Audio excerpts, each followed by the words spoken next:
Hello everybody and happy Monday. Nick Macy here with First Partners Realty, helping buyers and sellers in the Palm Beaches and Treasure Coast for over 7 years now. And as always with my videos, my goal is to give you guys as much information about the real estate process as possible so that when you're ready, you will have all the ammunition that you need to have a big win set up for you when you go to buy or sell. With that being said, today I want to talk about something that's a little different. The market is crazy right now, and in fact, I'll be doing a market report video later this week, so make sure that you guys check in for that. But today, I want to talk about foreclosures and short sales and what the difference is between those two things and how they work for you as a buyer or a seller. So let's get into that now. All right, let's talk about short sales first.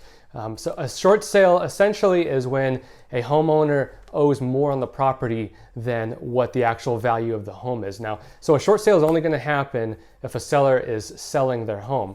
You may owe $300,000 still on the mortgage and the value of your home is only $250,000. But if you're making payments and you have no intention of selling, then there's no problem. The market may end up going up in the future, and then you could sell at that point and you're fine. But if somebody is selling right now and they owe more than the value of the home, then they're going to be having a short sale.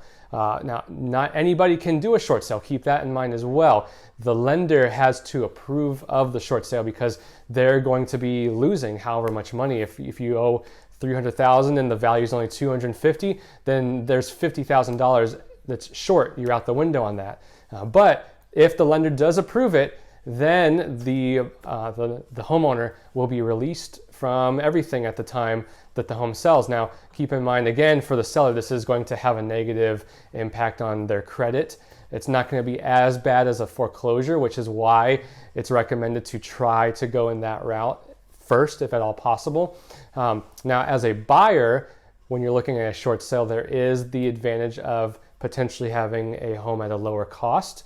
There could be some damage that goes into the home as well. Keep that in mind. You're able to go ahead and get the inspections done, all of that like a typical sale. The big thing though with a short sale to really understand is that the time frame is going to take much longer because there's going to be a lot more paperwork that that's going to be involved in the short sale. Not only does the owner have to approve of the price, but the lender as well. And there's going to be fees that the buyer would typically do, or the seller would do. In this case with a short sale, the lender is actually going to take on these fees. So there's going to be some negotiating with that as well, because the lender is going to try as best as they can to avoid those and tack them onto you as the buyer.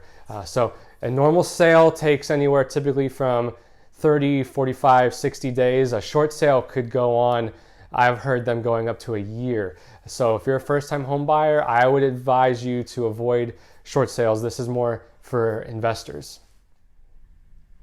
On the flip side now, a foreclosure is something that's out of the homeowner's hands. A short sale, they are choosing to do this. They're choosing to sell even though they owe more than the value. With a foreclosure, this is something where the homeowner has been missing their payments, and eventually it's going to come to a point where the lender is going to issue them a notice of default. So they've been missing their payments. The bank is letting them know, hey, you haven't been making your payments. You're going to need to do this, or we're going to have to take over and take possession of the home. Now, typically a homeowner will have a period of time if they want to get their home back. This is what's called the pre-foreclosure period. You may see some of these when you're looking on websites and you see pre-foreclosure. What does that mean? Basically, this is a time frame where the homeowner has the opportunity to get their home back, to pay back their balance. Now, if they go through the pre-foreclosure period and they still haven't done anything, then at that point, the bank is going to take over. They're going to evict the homeowner, and they're going to then go put the home up for auction.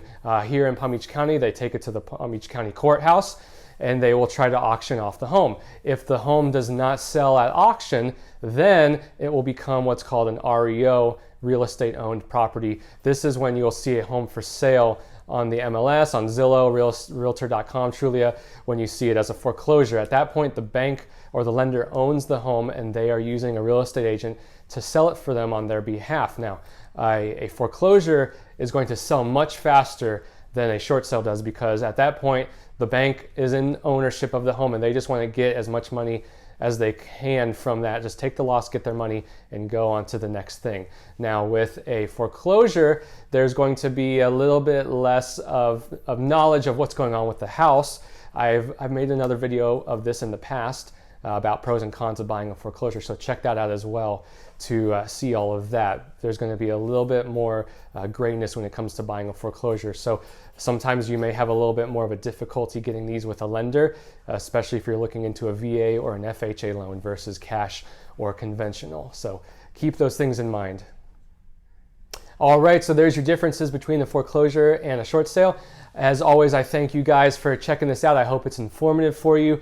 Please go ahead, make some comments down below. If you have any questions, I would be more than happy to answer them. And please check out my YouTube channel, like that, subscribe there. All of my content's there in one easy to find place for all the videos I've made.